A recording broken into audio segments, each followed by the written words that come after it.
ئەو کاتت باش کاک فاروق یارە باژیانەکەم چۆنی کاکەم سپاست دەکەم کە بوارێکمان پێدەی ماوەیەک کە ئێمە بین کۆمەڵێک پرسیاری کۆکراوەی خەڵک ئێمەش بین ئاڕاستی جەنابەت بکەین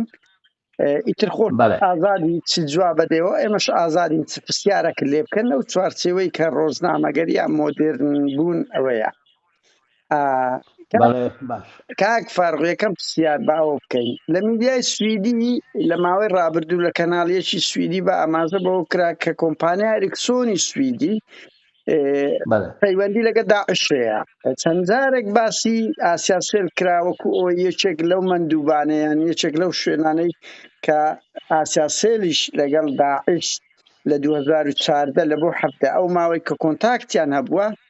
ئێوە کۆمەکتان کردوونە و بورجەکانتان لە شوێنی خۆی بووە کۆمنتی بەڕێزت چیە لەسەر هەن ئەوەی سەرچاو گیانە یەکەم شت ئێرکسۆن کۆمپانیایەکە سویدیە بەڵام عالەمیە ئیشوکاری ئیتیسالاتی هەیە لە زۆر وڵاتانی دنیا و لەم وڵاتانەی ئێمە و دەوروبەرە ئیشوکاری زۆری هەیە ئەوە ئیشوکارەکانیان بەشێکی بچووکە لە ئیشوکاری مۆبایل و ڕاگەاندنەکانی ئەمە ئەوانە بە هینێک بە عەقدێک بە گرێبەستێکیان بۆ ماوەیەک ساڵێک 2 ساڵ بە جۆرەی گرێبەستەکان خەدەمات تەقدیم بکەن ینی شارەزاییان لە بوارێکا هەیە ئەوە هیچ شتێکی لەسەر نەبووە لەم بەینا لە ڕۆژنامەیەک لەکی دەرەوە وەکو ئاگاداری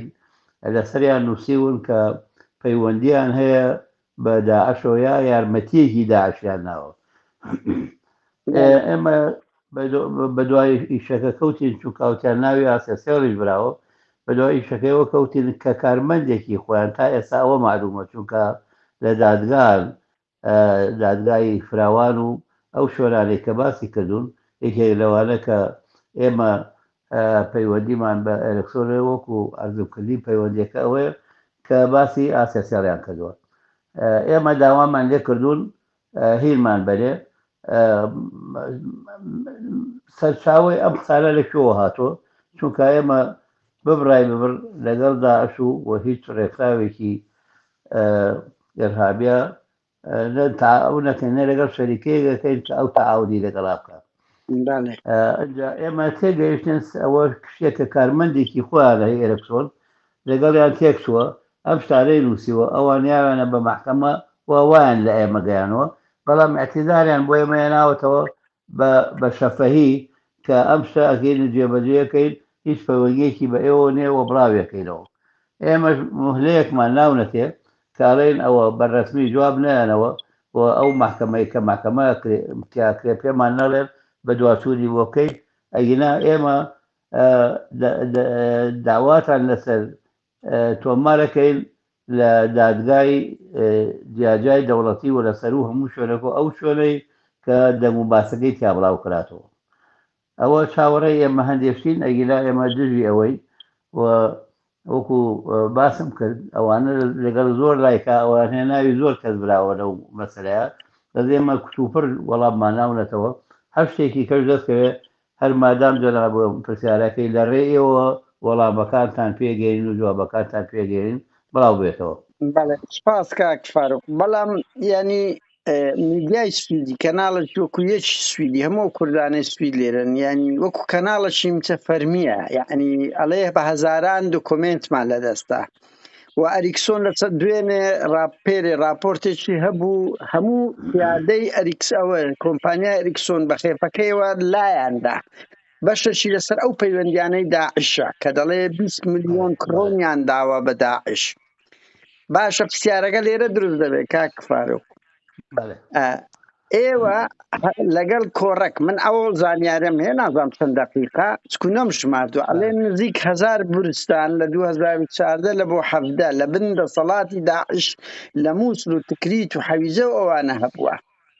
چۆن مامەڵەتان لەگە کردووە ئایا داعش چ خەتێکی نێتی بەکارهێناوە چکو خەتیان هەبوو وانیا خەتێتیان هەبوو بورجەکانینگۆ باز لەوە دەکرێت ئێوە پەیوەندیتان هەبوو پارەتان داوە بە داعش ئێوەش بەڵێ بە هیچ نەوەیەک ئێمە پارەمان ناوە بە داعش و لە پێش داعش قاعدە زۆر دوژمنایەتی ئێمانە کرد لە ڕاستیە لەبەرەوەی ئێمە قوبوڵمان نەبوو و ئیتیساریان وەرگین و داوای سەرانە و پارەیانە کرد بە تەلەفۆن هەموویمان ڕەفز دەگرەوە بۆ شخصی خۆم کە چەند کراوە ئێمە هەموو وەختێک ئەو خەبەرانەمان گەیانەوە بە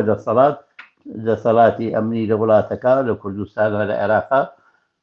داعش زۆر دوژمنایەتی ئێمەی کرد لە پێشەوە قاعدە ڕاستە کە مووسڵیان گرت داعش کە مووسڵی گرت دەوروبەری مووسڵ ئەو شوێنانەی کە گرتی لە ژێر سەیتەرایە بوو یا نیمچە سەیتەرایە بوو دوژمنایەتی ئێمەیان کردووە کە مووسڵیان داگیر کرد هەموو سایت و ئەچیزە و دۆگو پێڵن تاوەر و ئیلەکانی ئێمان تێک و مەکانە و زۆربیان سووتان و زۆریشان لێ بردۆ ڕنە بەکاریان هێنابێ لە شوێنانی کە بەفرۆشتن یادی ئێمە هیچمان نەما لە مووسڵ سەر لەنوێ کە داعش لە مووسڵ دەرکرا دەستکرایەوە بە ئیشی مووسڵ و بە بێ مبالغە سەدان ملیۆن زیاریان بە ئێمە گەیان لە شوێنانی کە لە ڕێگای بەغا لە ڕێگای سەلاحەدین و ئەو زێبووە دووسێ جار خەڵکیان لێ کوشتین ئەمە هەر لەبەر ئەوەیە کە ئێمە نەک کوێوەندی بە دوژمنیان زانیوین کە بە هیچ نوع قسەیان لێ وەرناگرین لە غەیری مووسڵ و هەر شوێنێکی کە هەیە ئێمە هەموو سایتەکان ینی بورجەکان کە عام خەڵک پێێڕێت ئەم بورجانەمە هەمووی حراساتی هەیە چەندجار لە حرەزرا و چەندجارەسن هینەکانیان سووتانەوە مۆلیدایان سووتانە هەنگێکیان سووتان و هەنگێکی زۆری سووتاوە هەتاوەکو لەو ناوچێ نەماون بە هیچ جۆرێک ئێمە ئامادە نەبووین نە ئێمە نە فەرمانبەرێکی ئێمە پەیوەندی بەوانەوە هەبێ و دایمە وتراوە تعلیماتیانە بۆ کاتنە سەردار ئەوی ئەتوانێت دیفاع بکە ئەوی دیفاعی پێ ناکرێت چی ئەەکەن ئەو داوایانە هەمووی لە ئەو شوێنانە ماوەتەوانێک کە ئێمە کردومانە و کەچی زیارمان لێکەوتووە بۆچی مانیاوە بە حکوومەتی عێراق و حکوومەتی کوردستانی شەمووی ئاگادارە بەس کاک فاروق داعش لەو منطقانە بە شتێک خەتی ئەنتەرنێتی هەبوو پەیوەندی تەلەفۆنی هەبوو یعنی لە دوو ئێوە و کۆڕەک و زین و ئەوانە هەنەوە نیا دووسەیەکە هەبوو هەیە بەڵێ من باوەڕ ناکەم یعنی داعش ئیتصالاتی تایبەتی خۆیان هەبوو دیارە چونکە یەک خەتی هەر بۆ معلومان ناحی هونەریەوە پێ بڵم یەک خەتی کە داخلی شەبەکەکان ئەبێ کە نەشزانی کوێیە یەتە شەبەکە و معلومە خەتی ئەوانە نەهاتۆتە ناو شەبەکەکانی ئەمەوە هەر شەبەکەکە نەکسە کاپی ئەوە ئەتوانین بزانین چیەتە ناو شەبەکەکەەوە بە هیچ جۆرێک ئەوانە لە سەدا سەد هینان هەیە هێنی تۆڕی تایبەتی خۆیان هەیە بەڵێ ئەی بە چ خەڵکی ئەوانە زۆر پێشکەوتوو بوون لە ئیتیساڵات و کاک قادر هینێمان بەکار نێناوە کاری مۆستەمۆیان سووتانی بەڵێ باسە کاک فاروق پرسیارەشتە دروست ببین لە 2015 و 16 بوو مەسەلەی پەیوەندی لەگەڵ داعش و تجارەت دەنگۆی ئەچەندە یعنی ئەمە و کەسانێکی ئازادی خواست یعنی ئەگەر باوک و کوڕ و باوک ینی برا و برا هەر کەسە حەق خۆیتی بەڵام پرسیارەکە دروست بووە میدیا بڵاو کراوە کە کاک زریانی کوڕە یەکێک لەو کەسانە بووە لە خەتی سلێمانی زۆرترین پەیوەندی لەگەڵ داعشە بووە پەیوەندی داعشە بووە لە میدیاگانیش باس کرا و مەسەلەن نەوتیان هینایە بردیە بە ڕەزامەندی دەستگا ئەمنیەکانی یەکێتی باڵا دەستەکانی یەکێتی یعنی ئەوەی ئێمە زانیتمان بە ڕاشکاوی لێرە بڵێن لەگەڵ لاهور شێخزەنجی ئەو پەیوەندی هەبووە یعنی کوڕەکەت لاهور شێخزەنجی دەمی کردیە وەکو کەس دەینە سەری قسەی تۆ دیار چەندە ئەوە زریانە نەک فاروقی مەلا مستەفا بەڵام وەکو باوکێک کە کوڕەکەت پەیوەندی لەگەڵ داعشە بۆ لە میدیا باس بکە کۆمنتاری تو چییە؟ بەڵێ باوەڕ بێ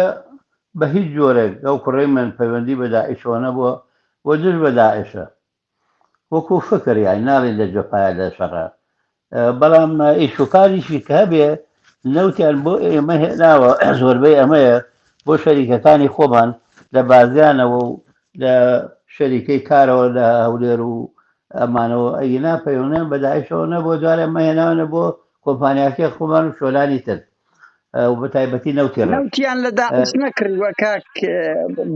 هێنابیان بفرۆشن سیارەیان نەداوە پێ یعنی لەگە داعش وەختی خۆی ئەو قسانە بڵاو بوو بەزە شوێنێک نەئەوترا تاوەکو من ئێستا دەڵێم کاک فارغ ببوورە من یعنی بە دواتچوونم کردیە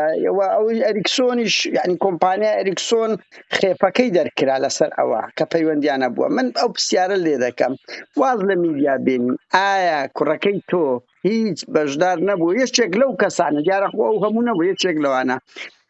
پەیوەندی لەگە داعش نەبووە تجارەتی لەگەڵ کردبن بە هاریکاری دەستگامیەکانی یەکێتی بەڵێ لەخێر ئەوانەی کە بڵێ ئیدیایان کڕۆیان خەبەرەکە گەیرن با یەک ئیسپات بن بە من و بە جەناب ئێمە ڕەبی خۆمان ئەبێت بەو شکڵی کە قەتعەن ئەو پەیوەندەی نەبوو کوڕی من بە داعشەوە بە تیجارەت بە داعشەوە ئەوانەی کە تیجارەتیان کردەوە لەگەڵ داعشە ئەوانەی تیجارەتی نەو دەکەن ئەوانە لام وا بێ لەلای دەسەڵات و دەسەڵاتەکان ئاگادارن بە خۆی ئەوەی هێزیان هەیە لەو شوێنانە لەبەرەوەی خاوەنی مەسافیەکانن لێرە بەڵام ئەوانە شتی دەولیان پیا کردبوو شەریکات هەیە عقوبە دەراوە لە شوێنەکانی خۆنەوە ئەوە خوار و ئەوروپی کە خارجی عێراقی جەڵێم کە کڕێن و فرۆشتنێکیان بووە تەبەن هەبوویان لە ترسە کە شەریکەیەکی چیمەتۆی گەورە لە سووریا مەسە بۆ نمونە چ پێویستی بە داعشێر ئەسەکەی شەریکەیەکی ئەوروپیە خوار پاراست لە ڕێگە ئەنی مەبداکە ئەوەیە بەس لێرە ئەگەر تیجارەت بوو بێ لەگەڵ ئەوانە بە هیچ جۆرە منم کە قسەکرابێ تاقیبی لە ساسەیم کردۆ نهائیەن ئەو شتە ڕاستیە و ئەوەی کە ئیدعای شتێگەکە ئەبێ ئیسپاتی شتێ بکە یا ئەبێ سەرەداوێک بات کە ئەمە لەوێەوە ئەزانێ بۆی من بە دوایە بچم جەناب و بە دوایە بچوە ڕۆژنامە گەر سوڵتەیە کە زەدی داعش بێ بە دوایە بچێ بە هیچ جۆرێک ڕاست نییە کاک فاروق تجارە لەگە داعش هەموومان منتەهین کرایە ئەوە نیقاش تێدانێ بەڵام یەک بەڵگەش بڵاو نەبوویتەوە بۆ خۆت دەزانی نەک لەسەر کوڕی لەسەر هیچ کەسێک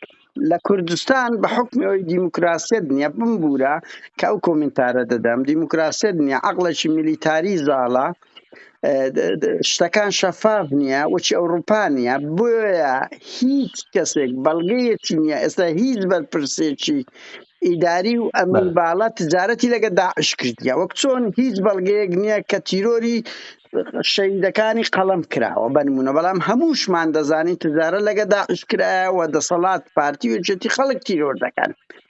بۆیە ینی لە کوردستان ئێوە هەموو هەری قسەیەکەکەن ئەڵێن بەڵگە لە کوێ بهێندرێ ئەزانی مەبەستم چییە من ئەڵێم کاوەی بەڵگەم من بەڵگەم ئەوێ بۆ ئەوەی محاسبەی یەکێ بکەم کە لای من ئیژەکایەکێکە لە مناڵی من یایەکێکە لە خزمی من بۆ ئەوەی ئەو بەڵگەیە بۆ چێوێ خۆ لەگەڵ ئەوەی کاڵی بەڵگە زۆر نییە بەڵگەکە وە نیە عەقدەکە بێنن خەڵک دیراسی بکەوە بڵێ ئەوە عەقدە لە بینیەوە ئەوە خۆ بەڵگە غەیری ئەوە هەیە نهێنی لە کوردستانە نییە کاک قادر ئەو نهێنی ئەوانەی کە نهێنی جۆڵەنەوە تا لە هەموو دەردام و دەستگاکانە بەڕەقەم و بە مەبلەغ و فاریزەیەکی بەجێ ناهێڵن لەبەرەوە ئەو قسانە کە کراوە لەسەر زۆر کەس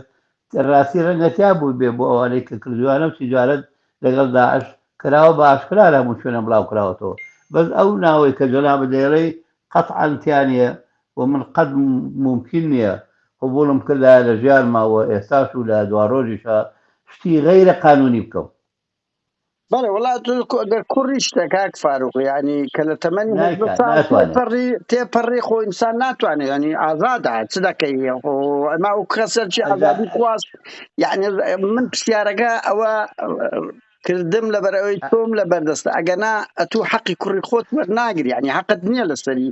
تا خۆ معلوماتم هەیە لەسەری و معلوماتم هەیە لەسەری شوکاری وڵاتەکە هەمووی نەکەری کوڕم بەڵێ دانی من لەیان پرۆژەم هەیە و لە ساڵی 1975ەوە من خەریکی شوکارم و زۆر بەشی لە ژێرخانی ئابووریایی ژەکەم من خۆم ئەو جۆرە تیجارەتانم لێ لەبەرەوە شارەزاییم هەیە و کابرایەکی ئابووری ناسم کابرایەکەم مالیە ئەزانم لەبەرەوە کە ئەڵێم نییە بۆ داوای ئیسپات دەچیەکەم هەنیەک خەڵک دەنووسێ فڵان ئەوەیە ئەماڵێ بەڵگەکەشم ئەوەی لە فلان شوێنە موسەجلە بەمە و بەوە یا لە فلان شوێنە گیراوە بەوە یا لە فلان شوێنە بینراوە خۆی سینەکاری ئەمە کە بەڵگەلەبێ خۆ کوڕێکە چی لێ بکەم ئەگەر 18 ساڵ بێ 40 ساڵ بێ 50 ساڵ بێ خۆ ئەبێ من بەڵگەیەکم بەدەست بە تا محاسبەی مەڵام لەبەر دەستی خۆمایە نییە هەمومان ئێرە کوردستان لە بارێکی ئاڵۆزاویایی ئیتیهاماتی زۆر جاشی زۆر هەیە ئێستا شتە قسە بە پێشمەرگە و بە هەموو جیاتێکی سیاسی پادەڵێ هەمانە جاسوس بۆ ئێستا شتە قسە بە مالیکاڵێ و لە پێش خەڵکی شۆڕوە یعنی ئەو ئاڵۆزاویە مەقسەمەی کە هەیە خەڵکی کەش تووشەکەن بەناوانێ زۆر تووشکراوە بەناو بەڵام لە ئەنجامە کە ڕازنەبۆ بە هیچ جۆرێک نابێ بە حەقیقەتێک یا بە شتێکە ناوی خەڵک برزرن لێ یا محاسبەی کرێ لەسەر شتێکە کە هیچ پەیوەنی نیە. بەڵێ کاک فاروق هەیسی بڵند بۆ خۆت باش دەزانی و خەتی پاڤێل وەختی لەگەر لاهور شێخ زەنجی کەتنە ململانێ کوڕێکی هێناسە تەلەڤیزیۆن وتی ئەمن لەگەر کوڕی کاک فاروقی مەلا مستەفا شریک بوومە و نەوت و وەنیا چەند ساڵێک ئەو کوڕە لە زیندان بۆ بێ ئەوەی بدرێتە دادگا بێ ئەوەی تۆمەتێکی گەورەی لەسەر بێ ئەڵێن بە کاک فاروق یان گوتووە کاک فاروق گوتیتی ئەمن با لە زیندان بێتن ئەنی هەونگاوێکی واد نەنایە کە ئەو کوڕ ئەگەر هەر تاوانێکی هەبێ لەگە کوڕەکەی تو دیارە لە ڕێگای برایش لاور شێخ زەنجی کە گیرا بووە ناوی بڵندەوە بزانم خزمی شتانەوە بزانم هەڵە نەبم ناوەڵا هیچمانێ دەدا قەدی بووم پێشم حەدا ڕووداوانە هەڵوێستی چ بوو کە ئەو چەند ساڵە گیرا بوو بێ ئەوی بدرێتە دادگا هەڵوێستی من هەڵوێستێکی یاساییە بەرامبەر ئەو ئیشە ئەو کوڕە لەگەڵ شەریکەیەکی ئەمە دزیەکی زۆر زۆری کردووە و ئەو دزیانەی هەمووی لە محکەمەی ڕسمیە لە سلەیمانی و هەنگێکی بردە هەولێر خۆی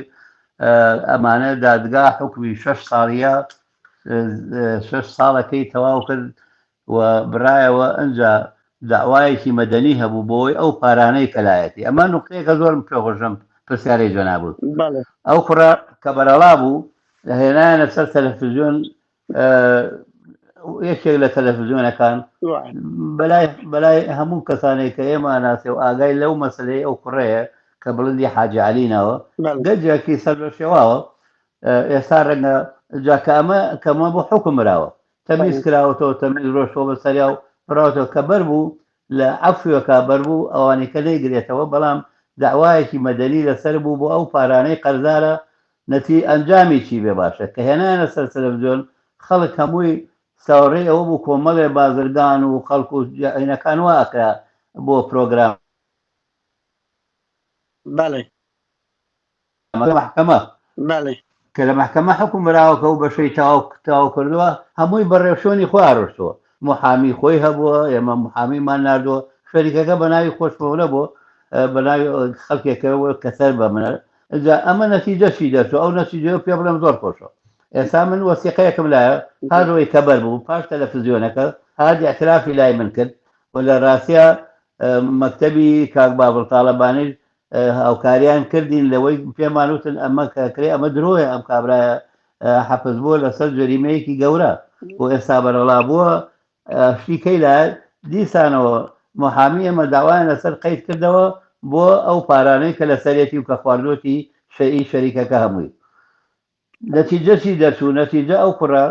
جارێ دوو جار چوونە محکەمە تەلەفۆنێکی بۆ من کرد بێگومان ئێستا کە بڵاوەکەنەوە گویان لێ بێ و ڕێگە تەیدی شتام کاگەر پێشینەڕێن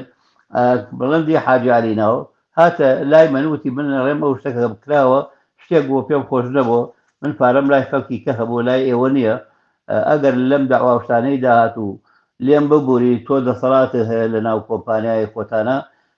لێم ببورن من لە دوڕۆژە چیم پارەپایەکەم قازانکەم ئەتان نەمەوە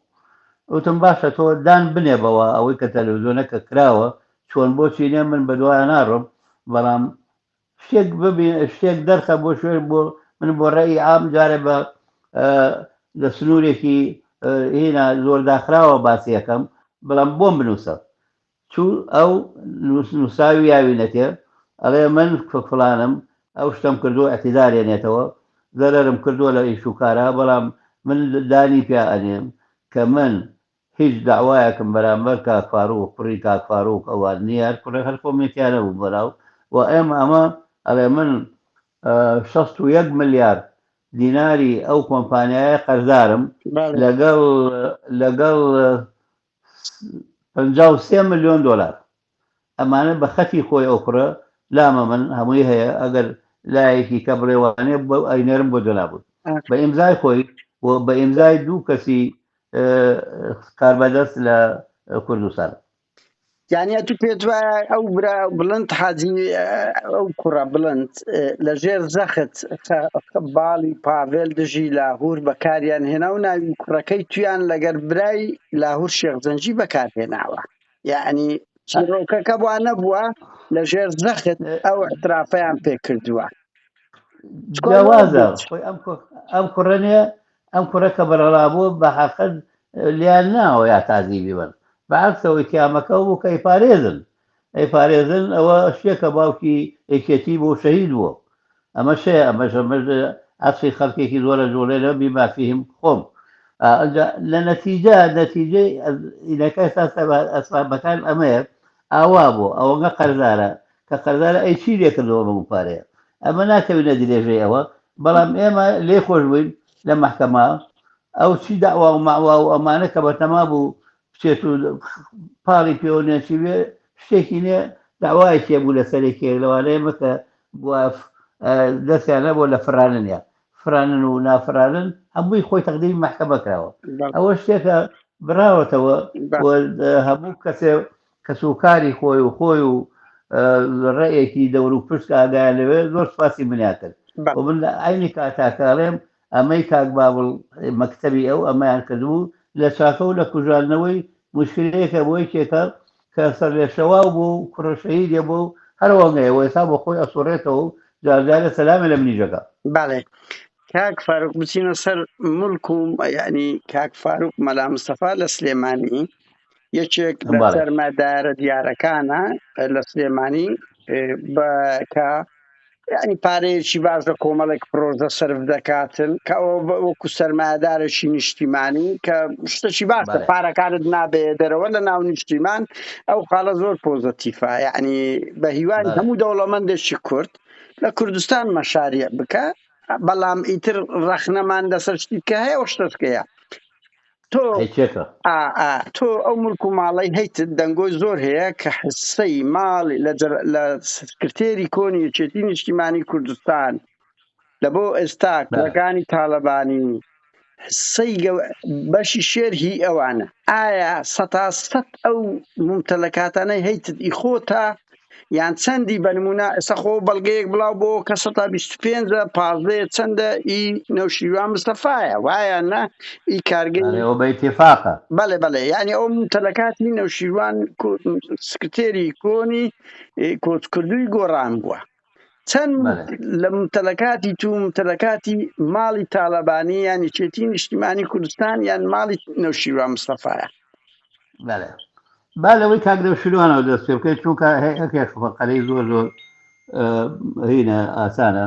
کاک نەوشیروان ئیجازەیەکی کارگەی جگەرەی هەبوو ئابوو چیمەندۆی هەبوو ئیجازەکەی لە وەزارەتی پیشەسازی کوردستان وەرگرت بوو هەر وەک بۆ دەگەرمەوە بە کوردی من نەوشیروان کاک فاروق زۆر گرنگە و دەست خۆش بێ ئەوەی کاک نەوشیروان هەمومان بە دوای دادەچین بە دوای ئەسڵەکەی کە تو یەکێک لەو لینکانەی بەڵێ کاک نەوشیروان برادەرم بوو لە مناڵیەوە هەرچەندە لە دوو حیزبی جیا بووین تا وەفاتی من هەر لە حیزبەکەی شکرۆ جەنابوو ڕەنگە بزانی تاوەکو ولیکە من لە حیزبی شوعیای شکردۆ لە مناڵی لە یەکی متۆسەوە بەنسبەت کاک نەوشیروانەوە وەک برادەرایەتی ڕۆژێک بە منی وتی بن ئیجازەیەکی هینم دەرهێناوە ئیجازەی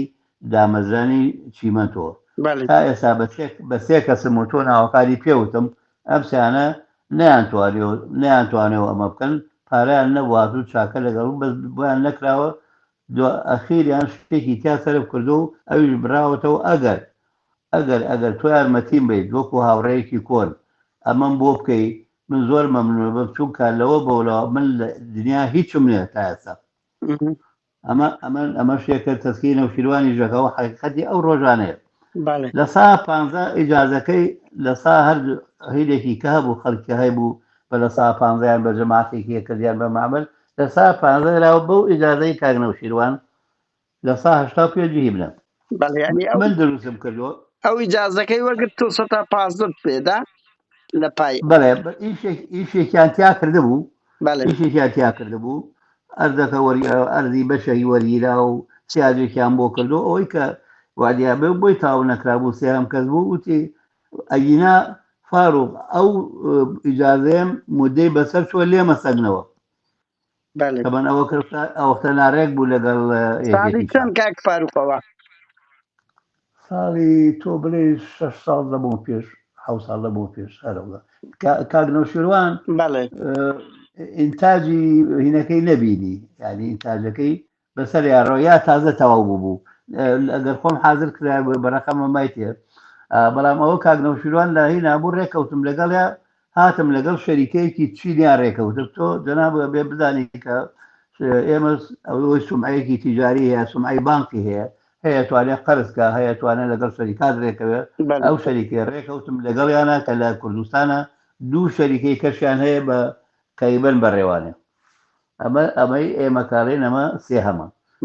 بەو شکلە ڕێکەوتین لە سا 15 قازانج و مڵکیەت کە دروست دەکرێت هی نەوشیروان مستەفایە ئێستا هی کوڕەکانێتی تەبان باقیەکەی هی منە من لەوە پێشی دوو لە دوو کۆمپانیای خبرەم هەوو لە چیبەتواتەبان دوو کۆمپانیای یەکەم جار کۆمپانیای تاقوزەی حکومی بوو شوپەوە ساو بوو ئیشێکرد ماوەیە 200 تاجەکە ڕۆژی ئەوەستا ئەوە من هێنم هێنا شەریکەی ئۆراسکۆمی میسریم هێنا بە 2 ساڵ چاکرایەوە بوو بە ڕۆژی 2000 و 3000 تەن لەباتی ئەو شەریکەیە بەڵام مینی حکوومەتە هی حکوومەت بەکرێم گرتووە لیان من ئێستا لە پێشاکەیمەوە عقدەمان کردەوە بوو جایانەوە بەکرێ بۆ بە حکوومەت ئەوەم هەبووینی بازانیش لەگەڵ ئۆراسکۆما کە لە پێشا بسی بوو دوایی بوو بە فەرەنسی بوون بەلافات کاڵێ قسەێنێ من شەریکاتی زۆری ئەجنەبیم هێناوە سوودمان هەر لە پارەکان وەرنەگرتووە سوودی دوا چاکوان وەرگرتووە لە شارەزایی ئەوان لە ئیدارە لە هەموو شتە فەنیەکانە لە مارکتینگە زانان بازەی ساڵانەوە هەیە 20 ساڵ 30 ساڵ شەریکاتە لە عالەمە ئێمەمانەمان نەبووە ئەمانم هێناوە من زۆرن ئەو ناوانە کە سوودیان گەیانەوە بە سلەیمانی و بە کوردستان لە قەیز قسمێکیان لە عێراقی شایەنە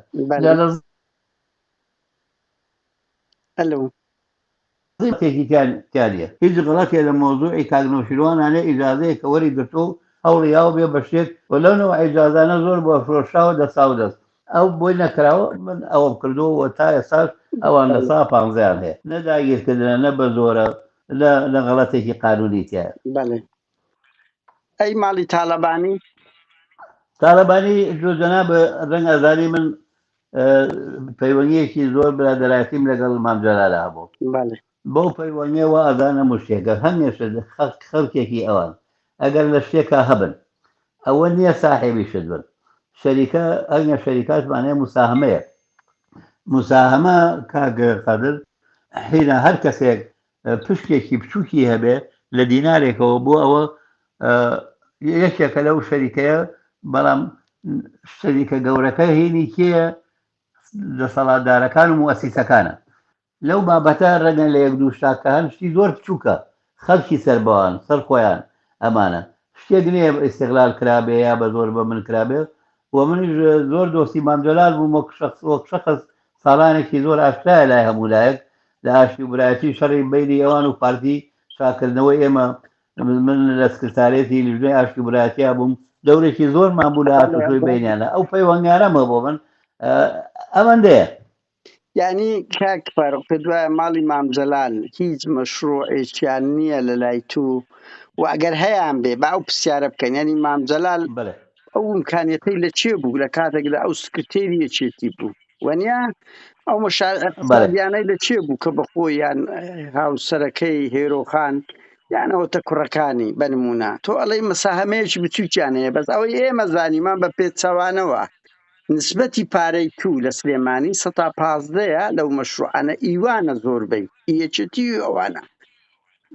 هەمومان کاک فاروق لەوە منتەهین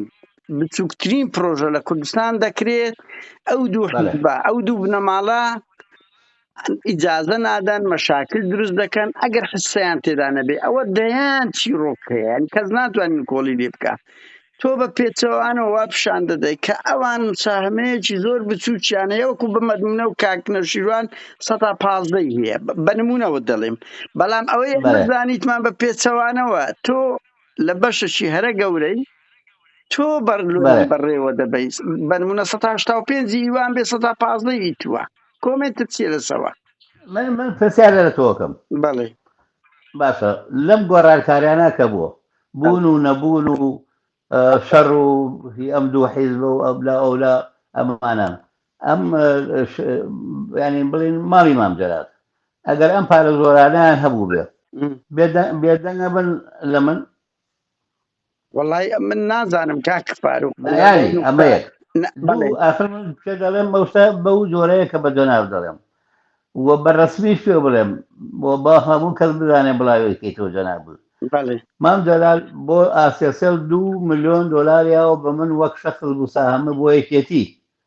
و ئەوە ئێستا لە ئیدارەی گشتی یەکێتیان مەوجودە و هەر وەختێک قازانج کە بەژەکرێ ساڵانە تقریبا هەموو تێکراوە ئەو بەشە دلێری سەیمەجی هینە مەسوولی ئیدارەی گشتی بۆ ئەردی ئیدارەی گشتێ تا ئەوانە ئەوان هەیە کە بەشە کاک فاروق ببوورە ساڵی چەند 2 ملیۆن دۆلاری دا بە تۆ ساڵی بڵێن لە دوای 2007 ئێمە ئیجازەمان وەرگرت لە بەڵام کامەرە ئێمە من شەریکی ئیمکانیاتم نەبوو من خۆم من چیم هێناوە کە بڵێ بە چۆن دروستکراوە شەریکەی چیمەنتۆکە پێشە من با بڵێن ئاسیا کە شەریکەی گەورەیە ئێمە من ڕێسمالێکی کەمم هەبوو بەڵام چۆن ئیجازەم دەرهێنا بوو لە عێراق دەبان بۆ یەکەم شەریکەی مۆبایلم من لە کوردستانە بۆ یەکەم شەریکەی مۆبایلی پێشکەوتوو گەورەشم ئێستا لە عێراقا بالئەساس ئەم پارەیە نیوەی را لە پێشەوە 1,250 ملیۆن دۆلار بوو لە زیادکردن و کەمکردنێکە زیادکردن بڵێن لە بەغاکە لە ئەردەنیش کرا ئیشەکە من بە ئیجازەکەی من شەریکەیەکی کوێتیم هێنا لەوە پێشەوە شەریکەی کوێتی ئیسفادەمان لێکرد ئەو پارەکەی هەموویەوە کە پارەکەی هەموویەوە من لە ساڵ 50 هەبوو ئەوان لە ساڵ 49 سەرەتای سەرمایەی گەورە لەمەوە دروست بووە کە قازانجی کردووە قازانج و فایدەی قازانجەکەی بەشەکەی خۆشان لە قەرزەکە وەرگرتووەتەوە شەریکات ئاوا هەروە خەڵکێک کە سومعی هەبێ با خەڵی کەش تێ بگا ئەم حەقیقەتانە کە سومعی خەڵکی زۆر هەیە پارە لە بانقەکان وەرەگرێت مقابل هەیە مڵکە مقابل بە سومعایە کە پارە لە بانک وەرەگرێت بە پارەی بانک ئیژەکە قازانجاتەوە بانکش لەسەرەوەژی قەرز بە شوێنەکان و قەرزەکە و فایدەشی لێوەرێتەوە بەدایمی دا ئەمانە بە قروس کراوە ئەمە بە شەراکەری دەرەوە کراوە ئەیدا ئەو پارانە کەس نەی بوو لە وڵاتەوە ئەوانی لەو پارەیان نەبووە کاڵێم ئەوە کە ئەو پارە ئەوەنەیە و ئەوانیش ئێستا بەو بەشەی کە ئەو سابەریان کەوتەوە وەرێگرن بەبێ هیچ مشکلەیەک بەبێ هیچ قسە و باسێک هەرچیەکێ بە ئیمزا و بە مۆر و بە ڕەسمی لیان ئەیانرێتێ و دەستێک وەرێگرنەوە حقیقەتەکە ئەوەیە جا کاک قادر ئەمانەی کە زۆر شدەوترێ لە کوردستانە زۆرێک یەکێک ئێڵێ کە خۆی ئەسڵ ئەو دروستی کردو حیزبەکە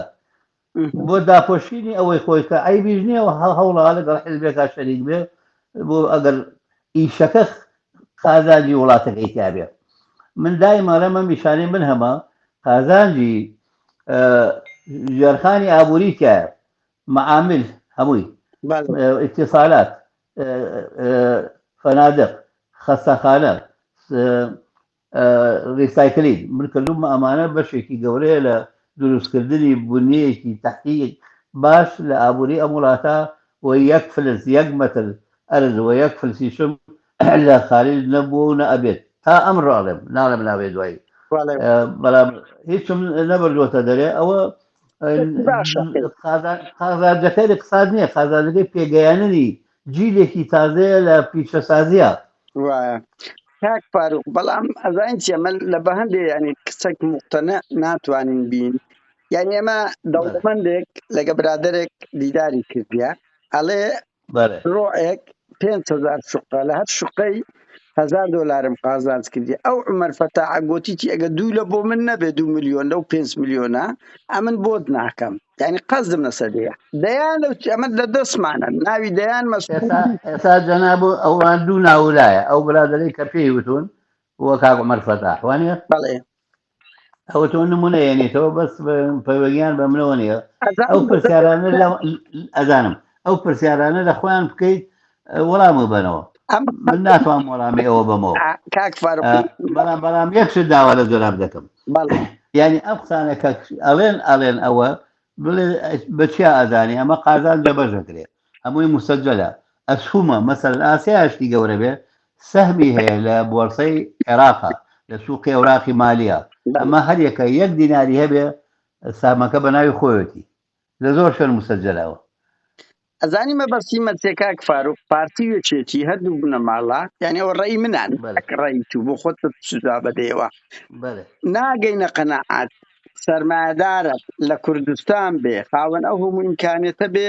ئەگەر بە خۆشییان ناخۆشی بە شەراکەت یان بەبێ شەراکەت لێی بگەڕێن ئەتوا پیشان دەدەیت یعنی ئایا کاک فاروقی مەلا مستەفا ئەو قودرەتەی هەیە مەسەلەن مقاومەی ئەو هەموو مافیای سلێمانی بکاتن بڵێ هەموو پارەگەل و مەسەلەن قازانجەکان و خۆمەچ من نمونەیەکم لۆ تێناوە و ئەو بڵاو دەکاتەوە بە دەوی خۆی ئەڵێ مەسەلەن بەس عومەر فەتاح لە 5 ملیۆن وتی دوولۆمە سێلوت یعنی ئەتوو لە کاتێکە سەرمایەدارێکی گەورەترین شتێک قەناعەت بە دینەر بکەین کە کاک فاروق یەکێتی دەژێر ئەتوو لە بن دەسەڵاتی یەکێتی بە زەوانەی لە بن دەسەڵاتی پارتین یەکێتی ماڵی تاالبانی باوا بڵێن بنەماڵی تاالبانی بە هەردوو بە برازاکانیشەوە نەبێ لای تو کا یەکێک لە پرۆژە گەورەکانی سلێمانی بەڕێستی یعنی ئەوەیە من لەگەڵت دامە و جوابانەیە تو دەدەیەوە بەس یعنی ئێمەش دەبگەینە قەناعەت لەو پرسیارم کردووە بار هەڵ کاک فاروق تۆ وەڵامی خۆت داوە ئیتر هەر کەسەمان لەوەی خۆیە کاک فاروق باشە ئەوە بە ڕای دەشیرەوەی کە پەیوەنیان بەم ئیشانەوە هەمووی جوان لێ و با دوای ئیشەکە بکەون من زۆر لەگەڵ ئەوام جەنابتان و هەموو ڕۆژنامە نووسێت کە بە حیادی بگەڕێ بە دوای گیر و گرفتی ئابووری و مالی ئەم وڵاتە ئەوە بەشێکی گەورەیە لە ئیشی ڕۆژنامە نووسان بەڵام کە گوێژەگرن لە ئیدەکان قسەکان هەیە ڕێگا تۆ بتێ بیان بری هەر بە نەعەم ئەولاک دەردی ئەمە بەکە جواب بنەوە ئەم نەستەینە ناکرد بەڵام من لە ساڵی دوای 75ەوە دوای شکستی ساڵی 1975 من لە دەرەوە 8 ساڵ پێرەوە تەمەن من پێشەوە هەر دەرچووی کولیەی تیجارە و اقتصادی بەغام وەلا وەختی کولیەش کە ئەم خوێن ساڵی جارە دوو جارە شەرە گیرام سێوەک سیاسی لەگەڵ ئەوە ئیشیشمە کرد و ئەشم خوێن یعنی هینێکمە بوو خەزینێکە بوو لە خیبرا لای من لەی شوکاریشە لە ئەوەی من کە بۆ زۆرافتی بازەکەم ئەوەیە کە ئەمە لە 1970 بەرەو 76 تا ئەمڕۆ ئەم شەوکارانەی من پیا بووە و بە ئەو شەریکانەی عالەمیانەش کە بۆم باستدی من چوم باش شتێکە پێ بڵێم ئەمە زۆر شتێکە لە شوێنی خۆیەتی من چوم بۆ چین ئەزانی من لە ئاسیا سێڵەوانە بیدایەت چوم بۆ چین خەلەعەتم پێکردن کە هاوکاری بکەن لە بهێنانی مۆبایل بە عەقلیان نایەتوو لە پێشا هیچ شوێنێکی کە بە عەقلیانەتوو من داوام لە تورکسیا کرد لە جوابیان نابوو لەم ئێرکسۆنە کرد جوابی نەبوو ناوم نەبوو چوومە چین خەلەعەتم پێکردن ئەو ڕفاقەتی من ڕفیقاتی من هەمە لەگەڵ چین و ئەو شەریکەی هواویە شتێکی مێژوویە کە هاوکاریان کردین لەم ساڵانە داوەتیان کردم وتیان هەر بۆ سەردانێ بکە ڕفاقەتمانێ لەگەڵ گەورەترینیان لەمانە لەم شەریکە گەورانە کە سیاسیشن تەبەلەوەن کە هاوکاریم کرد من مەسفایەک دانێم لە کەرکووک دەستم پێ کردم هاوکاری مەکەن وتیان هێل دەکەین لە تعارفیان پێ کردم لەگەڵ بانک ئۆف چاینا ئەنی بانکی چاینا گەورەترین بانکەکانی چین و لە گەورەترینەکانی عالەمیشن داوای قەرزم لێکردن لە 1-2 جەرسە لەوێ و هاتم لە دووبەی کۆ بووم لەگەڵیانە بڕیاریان بۆ ئەو مەشروع بەشەر توشول تێتە بیناچینە تەفاسیلەوە ملیارێک و 500 ملیۆن بنە بە قەرز بۆ ئەو مەشروع ئیجازەم دەرهێنا بوو بیدایەت کە بردموانە ڕۆی هەتاوەکو ئەخیر ئەرزیان نامێ لە کەرکووک هەموو شتەکەن تاو بوو لە مانگێکی نەمابوو بۆ ئەوەی کە بڵێ ئیتر شت بێ و بڕوا و مواسەفاتەکانیمان هەمووی دراسەکەەوە وڵات تاقمێک دروست و ئەلەو مافیانەیە کە باسی بعد مافیاکەین لەو مافیانە لە منیان سەنگەوە یان بە زەلامێکی کە زەلامەکەش تا ئێستا و 6 ساڵە پاچی لە عرض ناوە ئەو زەلامانە دوژمنی اقتصادی وڵات کاک فارغوتینە سەر پرسیارەشکە یعنی ئێسامە لە سوید کۆمەڵێک شەریکاتمان هەیە لە تەلەفۆنات تێلی نورە کۆمکات تێلیکۆما بەنمونە ئەوە تێلیە تفۆیە باشە سەبەبی چییە لە هەولێر کۆڕەکەیە لە سلێمانی ئاسیا سێل هەیە بۆ منافەسە نییە کە ئەو منافەسە لە زۆر باشە یعنی بۆ هەموو شتەکان دەدرێت لە سلێمانی بە ئاسیا سێل لە هەولێر دەدرێت بە کۆڕەک بۆ کۆمەڵێک شەریکات نابێتن ئەخر ئەوانێک کاکار بەڵێ کۆرەک لە سلێمانی هەیە لە هەموو بەشەکە هەموو مەتر مربعێکی سلێمانیە حڕە کەرکووکە هەیە ئێمە لە هەولێر و لە دوهۆکەین لە هەولێر و دووەکەین شەریکەی زەین لە هەولێر هەیە لە سلەیمانی هەیە ئێمە لە بەغا هەین لەوە هەین یعنی سێ شەریکە کە ئیجازەی هەیە ئیجازەراوە بە سێ شەریکەی عراقی مۆبایل ئەساسەکان ئەزانی چیە مۆبایل ئەگەرێ بە گۆرەی نفوسی وڵات بە گۆرەی جوغرافیی وڵات کە بتوانێت کە بەرز بکە لە وڵاتەکە لە ماوەی ئەوەنگە بۆنگە ئەگەر نەیکە ئەگەر خەرزار بێ ئەگەر پارەنا بە حکوومەت و وەزارەتی ساڵاتەوە مشورەکان دایەخەن جا ئەمە بە حڕێت کراوە بە عێراق تا ئەمڕۆ هینی ئەویان کردەوە هینی حکوومەتە لە تەختی تاکە ئەتوانێت سێ ئیجازە بات بە مۆبایل لەوە زیاتر بازار هەڵ ناگرێت بەڵام ئەم سێ شەریکەیە هەموو حڕن لە هەموو شوێنەکانە ئیشیخوان هەیە ئەوەی کەوتاوە لە سلەیمانی و لە هەولێر هیچ پەیوەندی بە حەقیقەتەوە نییە ئەم بەس کاک فاروق تا پەیوەندی مەزن لە خەت هەولێر درا بە کۆڕک دوای ئەوەی تێکەڵکێسی نەرا بە کۆڕک کاکی حەقیقەت وا بڵێت کۆڕک منافیسی منە منافسینەوە وانێ بەزمنی کاتی نەسە هەندێ گوێ لێ بێ کۆڕک لەو ئیجازەی 2007 پێنج شەریکە کەوتنە منافەسەوە ئیجازەکان بۆ سێ دانرابوو چووە قەراریان ناوە ئەو ئیجازەیە زۆر بەرز بۆ بە شکلێکی غەریب بەڵام ئەو حڕێتی بینی شوێنەکانیان هەموو هەیە هەموو لا حڕێتەیە بە جۆرەی ئەو عەقدە و ئەو قەوانینەی کە وەزارەتی اتصالات و بە موافقەتی مەجلیسی وزەرای عێراقیەتی ئەوە تا ئێستا مەوجودە و هەموو حڕێتی هەیە ئەگەر شەریکەیەک نوقسانی هەبێ پارەنا ئەخر خۆمانە پارەکان زۆرە کە حکوومەت دەیڵێن غەیری ضەریبە بەشێکی حکوومەتە ئەمە پارەی خۆیانە بەر ئەگەر ئەوە نامێ قبوڵی ناکە لە شەریکات نا بەس بەعام بەگشتی کاک فاروق باسەکەن مەسەن لە سلێمانی باوا بڵێن لە سلێمانی لێوێندەری ئەڵێن تۆ قەیوان بە کەیفی خۆتان مەشارەی گەورە وەرەگرن نادرێتە مەسەلەن مزایدە بکرێتن و یعنی بە پێی ئەو وەزەی هەتانە ئێوە کۆنتڕۆل ئێوە و قەیوان کۆنتڕۆلتان یعنی ئەوە نییە فەساد ئەم هینانەی من ئەم قسەگرێ زۆر قازازێ بۆ من یەک مقاولە نەراوە بە من لە کوردستانە و مقاولاتم نییە یەک ئیش نەراوە بە من ئیتر ئەویکە خۆ بۆی بگەڕێ ئەگینا مەشارێ ئەگرێ نامێ لێرا بیکەم بە دیعایە بۆ خۆم بۆی خەریکە بەڵام من لە هیچ وەختێکە نە مەتر مرەبعێکیان ناومەتێ نە مەقاولەی جادەیەکیان ناومەتێ بڵێ بەو شکلە من مقاول بووم لە 75 بە ئێستاوە شەریکەی مقاولاتیش شمکە هەبوو لە وەختانە و شەریکەیەکی گەورەیە و سمعی زۆر باشە بەڵام منع کراوم لە داخلبوونی زۆر شت بۆ معلوماتی جەنابوو ئێستا ئەوانەی کە ئەو قسە حەزەکەم هەموو جوان لێبێ باسی ئەزانی مەقسەد کاکاجیان با ناو تێکەڵ نەکرێت ناوی من لەگەڵ قەیوان نابرێت بۆ قبول ناکەم جەناب نا سەحەبی خەڵکی کە ناتوانێت بڵێت چونکە من شەریکاتیم لەگەڵ قەیوان نییە بە هیچ نوعێک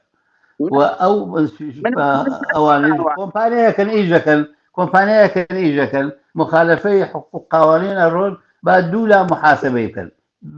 لایەکی کە قانونە لایەکی کە دەنگی چوارەمە کە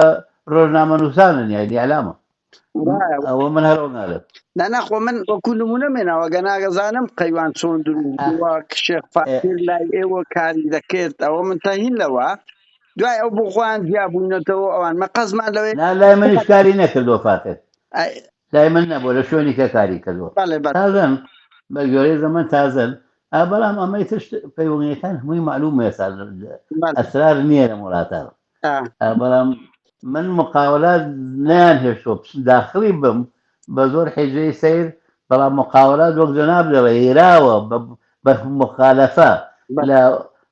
لە قانون و لە ئوسوڵ و مواصفاتی مقاولاتی عێراقی کە قانونی کە قانون ئەبێ مقاولە ئیعلان کرێ ئەبێ عەرزەکان وەرگیرێ ئەبێ عەرزەکان موافق بێ شەریکەی مقاولە هەویاتی جیاجایە بە ژۆرەی گەورەی و بچووکی ئەبێ ئەو شەریکەیە ئەعمالی مماثلەی پێدەن بە عەرەبیانی ئەو ئیشەی بۆی تەقدیمەکە مەسەلەن جادە ئەبێ ئیشی جادەی لەوە پێشی هەبوو بێ کە ئێستا جادەی گەورەتری وەرەگرێ ئەمانە هەر کراوە لە وەختی خۆیان بەس من لەم زەمانە هیچ مقاولەیەک بە هیچ جۆرێک بەم شکرە نە تەقدیمم کردەوەی گەورە عفوا تقديمهم كلهم رفضان كلهم كاك فاروق يعني قصدم يعني منافسه الشركات كانش كشت شي باشا كم كرتي وكدو حزب مثلا ما بزاني القيوان لقى هول زول ده حصار اقتصادي ده سيران بالشين يعني مثلا بريز ده قربي كوملك لو شتانا بخلق رابقيني يعني كيتش شي لبري اوي بەڕێگای تر هەوڵ درابێتن مەسەلەن یعنی وەکو دوو حزب وەکو پارتی وێچێتی مکەسەرات یەکتر بڵاو بکەنەوەکوی گۆڕ ئەوە یعنی ئێمە ئازانین قەیوان هەوڵیدایەوە بەدواتچوونی لەسەرکرایە کە هەوڵیدا حساری اقتصادی ئێران بشکێنیتن ئەوەی ئێمە زانینە یعنی ئێوە بۆ منافەسەیەکی شەریکات وەکو هەموو شەریکاتی ئەوروپی لەگە یەکتری بکرێ باشتر نییە یعنی ئێمەش ئەو ڕێزکە مەدەنی و مۆدێرنانە بگرین قەیوان بۆ خۆی چ دەکا ئێوە چ دەکەن هەر کەسەتان کەم و کورتی یەکتری و ماوە ئیشەکان جیاوازە ئیشەکان جیاوازە منشەکان جیاوازە ئەوەی من کاڵە لەم شوێنانە کامە مەعامیلم هەیە ئەوە من شتی گەورەم کردن بێ مەسەڵەن خەستەخانەیەکم کردووە لە عێراقا نییە ئێستا لە شوێنانی کەوەیەن بۆ خەستەخانەیە واشم کردووە دوای خۆشم ئیوەئیلە لە بەردەو خەستەخانەیە بمێنێتەوانێ لە ماودەم بە دەستی هەیئەتێکەوە چووکاشێکی تازەیە لە عێراقا لە بەسرەوەیە بووی لە ناسرێوێ لە بەغاوێت لە هەولێرەوەیە بۆ خەستەخانەی ئێمە ملیۆنێ دیعاشیان بۆ کرد بەعزێک لە تەلەڤیزیۆنە و لە جەریدا و لە قسەی لە قوڵە ناتوانین ماشکێنن بەعکسەوە ئەوەی منافسەی غەیرە شەریفەکە ئەشکێ دوایی ئیشەکان ئەوەی من دیارە لە سلەیمانیە کە ئەیکەم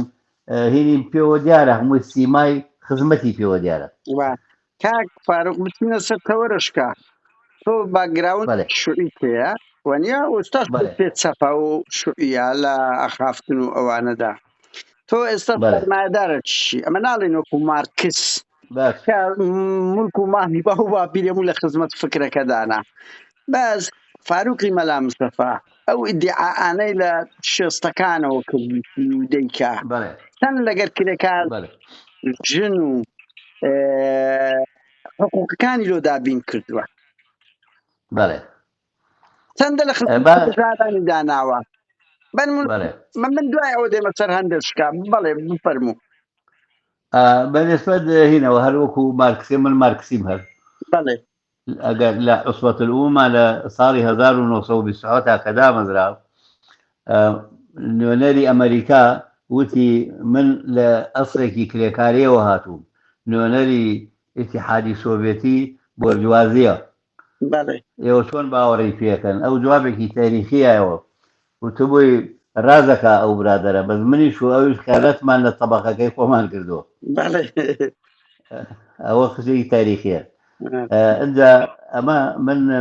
ئەوە بەو شکل هاتووم باوکو بەزانی عالمێکی دینی بۆ یاگەر لە زانیە پرسی عایلەیەکە مەشهوری ئێمە لە زۆربەی زۆری بە ئیشی سەقافی و ئیشی سیاسی پاکی ئەحزابی وەتەنی بەڵام کە هاتووە ئیشەکە هاتووە من بەما دەردی کاک محەممەد مەلا کەریم جارێک لە مقابلەیەکە کردی لا بێ لە هینا بوو NRT بوو لەگەڵ و بلادرە کاک فەیسەڵ لی پرسی فاروقی مەلا مستەفا و کۆم سوارەی جنا بوو چۆن مارکسی شەوەڵێ ئێستا بووە بەوە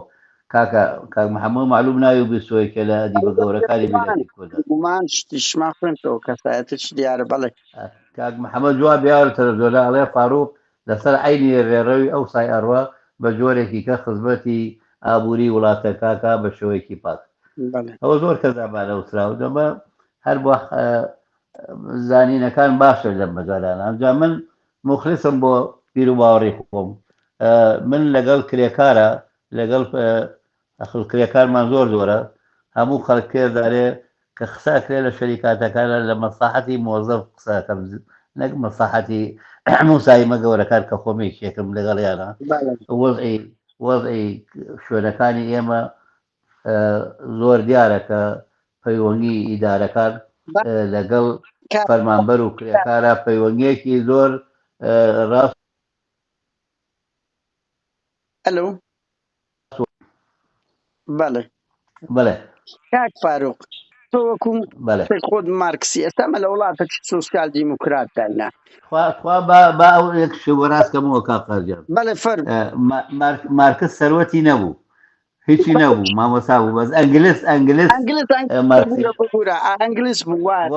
بۆ معلومات ئەنگلیسیشی باوکی بوو خۆی نەبوو بۆ خۆی کاسم نەبوو ئەنگلیسیشی باوکی و بەڵێ بەو شکلە بوودایی کە لەو شتانەی کە بێ هەموو ئینسانێکی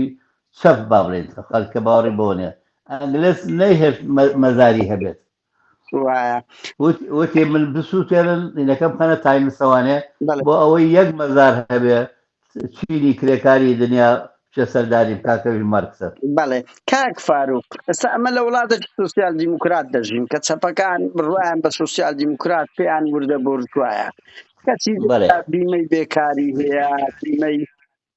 نەخۆشی هەیە کۆمەڵێکی زۆر حقوقی هەیە کاک فاروقی مەلا مستەفا چی داوەتە کرێکارەکانی وەکو چەپێک کرێکار بە گۆرەی قانون جارێ بەنسبەت دێم وانێت کرێکارێک بە نمونەی ئەم ساڵاڵی غیرێ بۆ باسم ئەم نەخۆشی کۆرۆنایە لە هەموو کۆمپانیاکانی ئێمە لە هەموو پرۆژەکانمانە نە کرێکار نە فەرمانبەر ئەویش کرێکارە فەرقینێ ناوەکان جایە زۆربەی شەریکات لە وڵاتە لە سلێمانیەوە بگرە هەتاوەکو بەغاو بەسرە زۆربەی نیوەیان دەرکرد زۆربەی نیوەیان کرد بە نیوە مەعاش یا لە ساڵی سوپێنجان دەرکردو ئەوش مەعاشکار کەم کردەوە تەنیا ئەم پرۆژە و کۆمپانیانەی ئێمە بە مەعاشی خوارەوە بۆ کاری شتێکی کرد ساڵانە کە قازار دەبێ هەبوو قازاردی خوارن و وەرەگرن و ئێمە بەعکسی ئەو مشکلە گەورانەوە مکافەئەشمانە بە هەموو هینەکانمان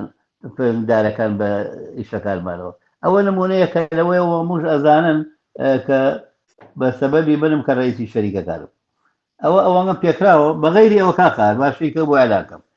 من لەگەڵ بە ئاشکرا شەمۆشیەکەم کردووە هەرچی ڕێکخراوێکی چەپی پاکوتەمیز و ڕێک و پێکە بێکە بە چەپی بدارم هەموو ڕێکخراوێکی ڕۆشنبیری کە لە وڵاتەکە هەیە ئەوش کە بە مینی خۆم بە قیاساتی خۆم خاصەتەن لە بەرەی میلەتان ئەمانە هەموو یارمەتیم بۆ یاویش هیلی فەقیرانە فەقیر ئازایەتی نیە لەینەیە بەڵام لە لێقەومانەکانە من 3 ملیار دۆلارمە بە دیرارمە بە شەیدانی داعش ئەو ڕۆژە لە هەورێ ڕوویە ئەوژە بۆ فەقیرەکانە مەنی حکومەت نییە ملیارێک دۆلارمە بینی ئاسیا ملیارە دینار ئەفوو یا بەخوا لاوەکەی من زۆری بڵاو نەکرایەوانێ چونکە کەسی کەومەی نابوو ئەوە لە منهەجی منە هەیە باشەوەز کاک فاروق من ببەسمە ئەمەی ئێمە زانیمانە مەسەلەن کرێکارەکان مافی ڕێکخراو بوون بنمونە ئەوە مافەکە هەمومان کە چەپ بووینە بانگە شەق کردیە من لە کرێکاری دەقەتین بووم بۆ زانیاری کاک فاروق مزاهرە ماوزدی کاک ئەحمەد ئیسماعیلی کرد ئەوە جێستی لێیە کردینە دەرێ داوای ڕێکخراومان کرد ئەوەمان کرد مەعاشمان زیاد بی هەمومانی دەرکردە دەرێ دەرکرد بەهەر آخر خۆ حاڵشکەیە ڕێکخرا و نەقابات هەیە ئەخر لە کوردستان نەقابەی بەخۆ دەزانی نەقابەکان نەقابەی کرێکاران نین مەقەزمان لە کاک فاروق سەرمایه‌دارە خۆی پێچەپە ئایا مافی ڕێکخراو بوون بە کرێکارەکانت دەدەی ئەوەی ئێمە زانیمانە کە نەخۆش دەکەون یەک ڕۆژ مۆڵەتیان بە پارەیان پێ دەدەیت دوای ئەوە پارەیان پێ نادرێتن بیمەی بێکاریان نییە بیمەی خانەنشینیان نییە بیمەی نەخۆشییان نییە ئەوە ینی کاک فاروق چنم و زۆرێکی ئیشتراکی لە ناوە خۆی جێبەجێ کردیا ئیدعا ئەتوو بۆ خۆمان منتەهین ئیدعا هەمومان دەتوانین بەس لە پراکتیکدا کاک فاروق چنم و زۆرێکی ئیشتراکی جێبەجێ کردیە لەسەر خۆی بیمەی کرێکاران عادەتەن لە وڵاتانە حکوومەت دەیەوەنی صاحب محەممەد بیمەی کرێکاردا بەڵام ئەم عاملانەی ئێمە جارجار شت ئەبێ ینی خۆشە هەمووشی بەڕێکوڕوانی ناڕوە مەتالیب لە هەر شوێنێ بێ بە ڕێگای خۆیان بە مفاوزات بکرێ لەگەڵ ئیدارەکانە ئەو شوێنانەی کە من دەسەڵاتم هەیەتایە هەمووی بە مفاوزات و نۆنەری کرێکارمان هێناوە نەقابەش نا کرێکارمان هێنا و خەڵک هەڵبژێنن نۆنەتان بێوەرە معمەلیی منتۆ ئێوە ئەمە ئەوە بەڵام هەموو شتێکی هەموو کەسی داوای هەموو شتێکە ناکرێت لە جەوێکا کە قانونی تیانە لە جەوێکا کە وەک جەناب دەڵێ بەحسوبێت توهینی تیان لەم شوێن و لەو شوێنوانە هەموو داواکاریەک ناکرێ بە کەس بەس ئەو هەرچیشتی قانونی هەرچیشتی مەحقولی هەرچیشتی ئینسانیە ئەگەر نەکرایەکێ با بێت منازەرەیە لەگەڵ منافات حەقی بمێ کاک فاروق ینی نەخۆش کەوتن خەڵک لێرە بەترین نەخۆش هەفتەیەک مۆڵەتی دەدرێت ینی ئینسان دەتوانێت مەسەلەن ئەگەر تەقریرش توبی بە ئەوە بێت ئێوە هەفتەیەک ئەو مۆڵەتی پێ بدەن چکو ئێوە ئیدارەیەک سەربەخۆن حکومەت ناتوانێت جبارت کە بڵێ نابی ئەو شتە بکەیت ینی لەوە زیاتر هەیە ئێستا ئێمە زۆربەی شوێنەکانمان خەریکین بەرەو ئەوە بین بەرەو زمانی اجتیماعیان هەموو جارە هەیە بۆ معلوماتت زمانی اجتیماعی کە لەو شوێنانە بێ وەکو تەقاودیەکە شتێکی کەمی لێ بڕێ زۆربەی مینەکانەوە قانونی شێ لە عێراق هەمووی هەیە بەڵام ئێمە خەریکی تەمینی صحیەکەین بۆ هینەکانمانەوە خەریکەوە پێ شامل بێت تەمینی صحی معنایەوەیە وەکو شوێنانەی ئەوروپا و بۆ نەخۆشی تەمینیان بۆ کردو لەمانی تەمینیان بۆکەن ماعەدا ئیشی تەجمیل و شت نەبێ ئەیگرێتەوە بەشێکی زۆری و شوێنانەمان هەیە کەوایە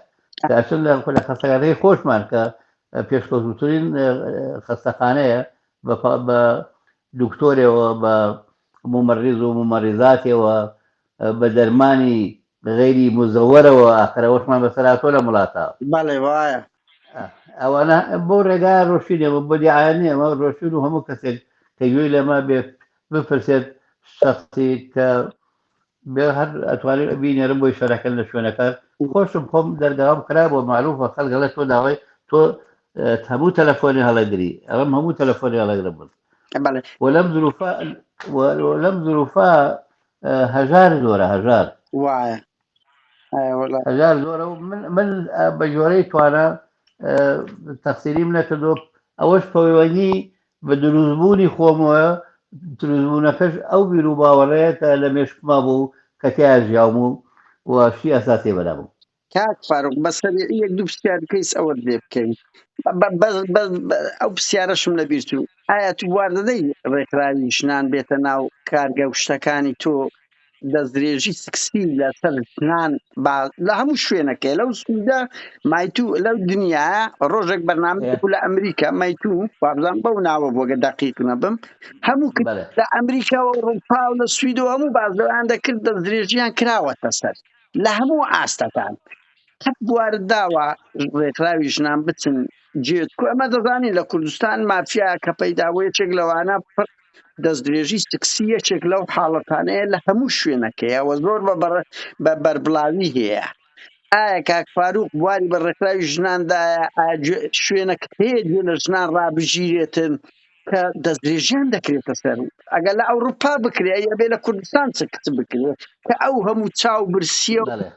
ئەوەیە هەیە کە پێگەکانی خۆیان بەکاردێنین لە بۆ دەستدرێژی سکسی لە بۆ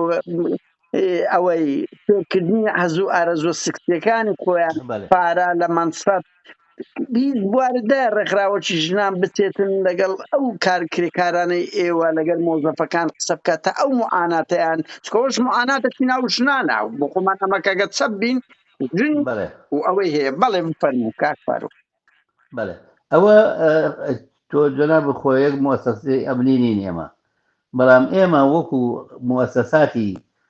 هەر ڕێکخراوێک کە هاتبێ بینین خۆم ڕێکخراوی ئافرەت نێناتبن، بەڵام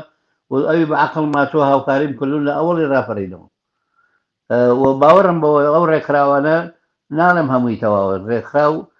سەربەستی هەیە هەموو کەسێک خۆی تەرشیحکە بچێتە نەقاباتەوە جنا منەظەمات و نەقاباتی ڕسمی لە وڵاتانەیە قیادەی ئیشەکانەکەن و انتخاباتی ساڵانەیە 6 مانگە 2 ساڵە ئەکرێ و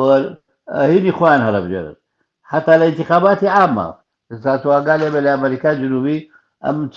ئەهرەم ساڵ و ساڵی پێشوو چەند انتخاباتی سیر کراوە کە ئەحزابی شیوعی هاتوونە سەر حکوم ئەخیران کۆلۆمبیایە چیلیە. ئەمە لێرە صاحب عملێ نەگمن هەر کەسێک کە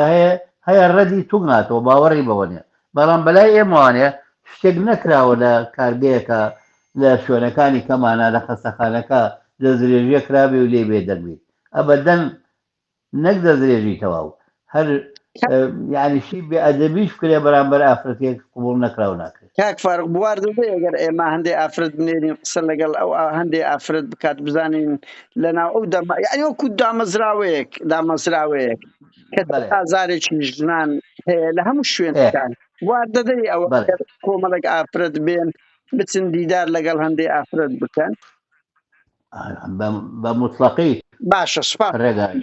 بچمە سەر پرسیارێک کۆتایی ڕەنگی بەهریوان کاتی زۆری تووشم گرت. کاک فاروق ئەوەی ئێمە زانیم 2000 ژەهرت دراوەتێ 2000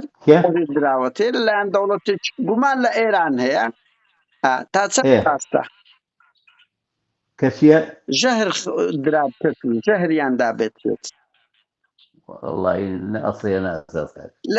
ئێمە وەختی خۆی زەهریان ناینێ حکومەتی بەعزە و زەمانەکە لە شاغ بووی ئەوە ڕوویا بەرامبەر ئێمە ئەوە بەڵام لەوانێ من ژەهرم نەبیست و ئەمانەی ئێرەش لە هەرێکە هەمووشینەمە لەیەن کامەشکوکم من دەوڵەتێکی عەقلی قەت ئەوەم لەگەڵان دوای من ناچمە ئێران چەند جارێک کە چووم لە بە حڕێت و کە لەم حکوومەتی ئیسلامیە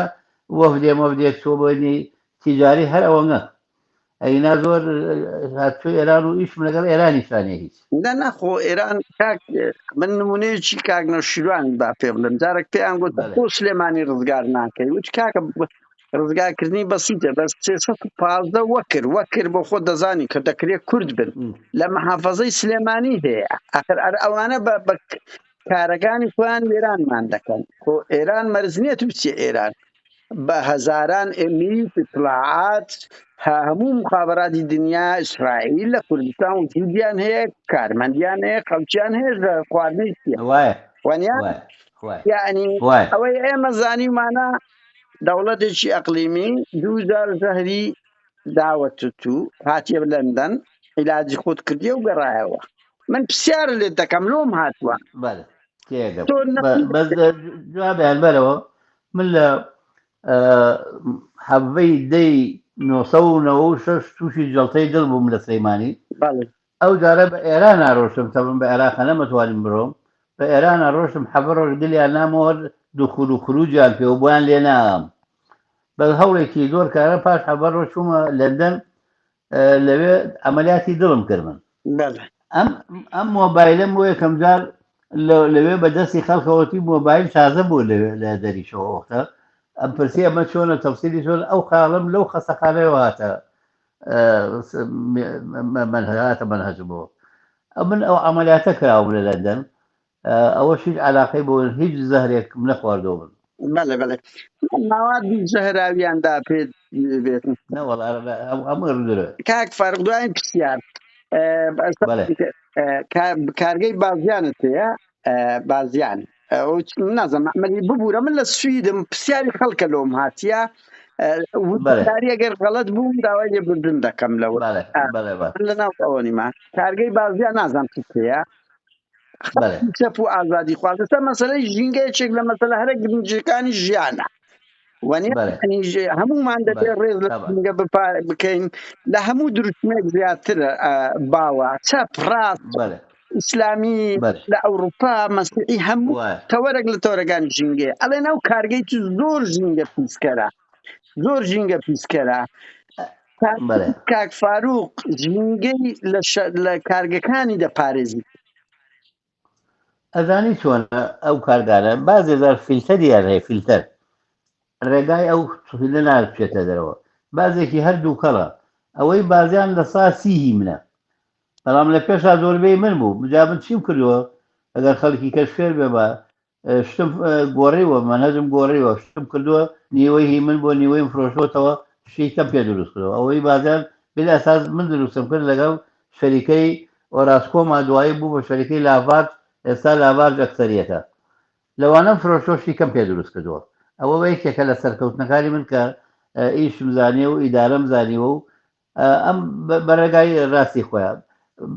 کەپەینەکان نامێنێت فیلتەرەکان کۆنە بێ خاستن هی تاسوجە نەک بازیان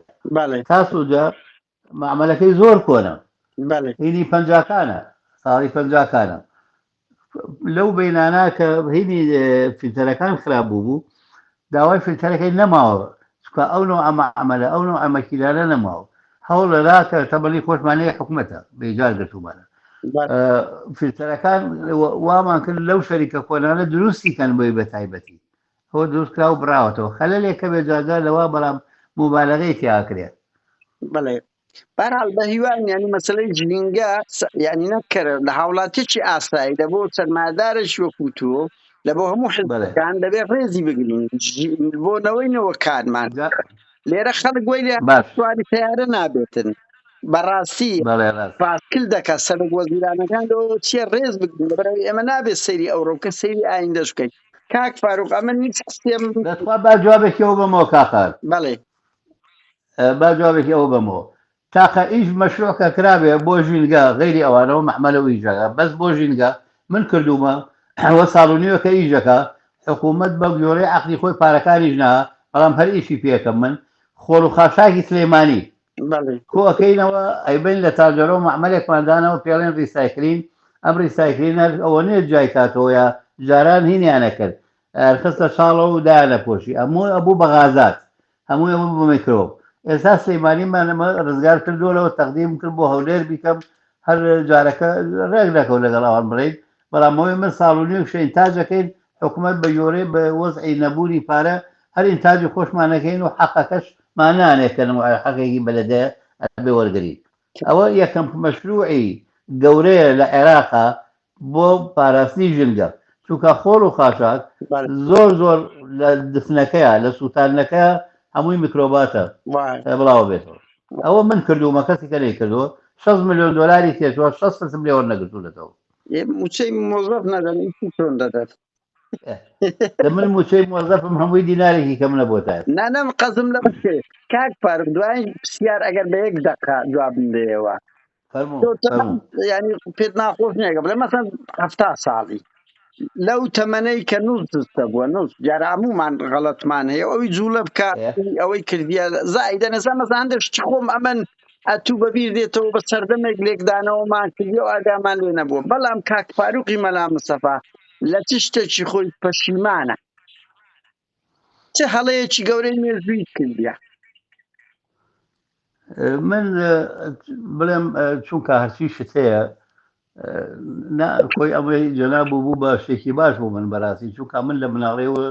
هەر ئەندامی حیزبی شوێعی بووم موەید بووم بە ئەندام چوومە بەغا بۆ کولیە 63 ئیلقای قەبزم بۆ دەرچوو بوو ڕام کرد ساڵێک بە عەسرۆخا ئەنجا فیلم بوومانێ ینی مستەمر لەگەڵ جوڵانەوەکا بووم بە هەموو تووریەکەوە بە هەموو غەڵەتێکی حیزبوانێ بەڵام من معارەضەی ئەفتاکارم کردو تۆ ئەگەر و بیرەوەری منە نەخورد بێتەوە وا ئەەکەم کتێبەوەی کە بووە نێرم بیخۆریتەوە حەزەکەم بیخۆریتەوە هەموو ژیانی منی تیا هەیە هەنی شتێکی وام نەکردووە کە بڵێم پەشیمانم لێ لە مەسلەیلی سیاسیە و ئێستا لە دوای ئەوەشکە لە ئەو گەرم و گوڕی و سەرکردایەتیکی زۆری بەشێکی زۆری ئەو حیزبە ئیشاکەم و ئیشە ئینسانیەکان و شەیجتیماعیەکانیش دوور و درێژە کە بەدەستمەوە ئەیکەم لێرە ئێستا بە تەمام شتی کە بکەم بە تایبەتی لێرە وەگە ڕێگان بن لە هەولێریش ڕێگان بن لە کەرکووکیش ئەو عرضم کردی منوسم مەسفا دروستکەم لە کەرکووک ئێستا دەمێ بوو تاوبوو بوو چونکە هەموو کوردایەتی کەرکووک بە پرۆژەی کوردەوە ئەبێ لە کەرکووکای ئەهلی بەس نایانێت هەر کورد نەیەت نەگەڕێت ئەنجا ئەوە قسانە هەمووی تەبیعی لە بەڵام من بڵێ مێستا شتێکم لە خەیاڵ نییە ڕەنگە لە تاکتیکی ئیشێکمانە شوێنێکە کە دەسەڵاتێکەمە بوو بێنا وەکشە خەزەر وەک عسکەر وابوو من ئەهوارمانە بوو شۆڕشی ئەهوار ناومان بر ڕاپەڕین ئەزەی شۆڕش زۆر هەوڵمتیا زۆرم ئیشتیا کرد باوەرم بە تەریقەی ئەوە بنەبوو سەرکەوتن بەڵامدام شوعی ئەمان و نەفت سومەناقش سەر دیارە ڕۆژارێک شوعی بووی ئەمانەم هەمووی ئەکرد باوەڕم بەوە نابوو سەرەکەوین بەڵام تا ئەخیری ڕۆشتم لەگەڵێ کاک فاروق من یاری کەم نەما پاست دەکەم ئەوە داواش دەکەین یعنی ئێمە هەوڵ دەدەین دیدار لەگەڵ بەرپرسە دیارەکان و پانتایەکەمان گەورە کرد لەگەڵ سەرمایەدارەکان ئەو قسە و گوتانەی هەیە ڕوو بە ڕوو لەگەڵ یان بکەین بەبێ شەرم زۆر چاک دەکەی زۆر چاک ئەمن ئەوەی وەکو بدادوتە من لە سوودم پرسیارم بۆ دێ ئاڕاستەی ئەو کەسایەتی و سیاسی و سەرمایەدار دەکەم بۆی بە هەردوو لامان هەوڵ بدەین زمانەشی هاوبەش و بگەینە ڕاستەکان ئەوە خوێنەر و بینەر بڕیار دەدا لە قسەی هەر کەسێک کە قسە دەکات لە قسەی خۆت بەرپرسی من دووبارە سپاس دەکەم بە هیوان بەرپرسەکان سەرمایەدارەکان خەڵک نەترسێ ئاوا هەوڵ بدەین بۆ دوولامان نموزەیەکی جوان لە ناو کۆمەلگای کوردی ڕوو بە ڕوو بەبێ شەرم منافەسا و هەموو قسەکانی ناو گوتە گوتەی پشت پەردە بخەینە سەر شاشە و مۆبیلەکانمان سپاس دەکەم کاک فاروق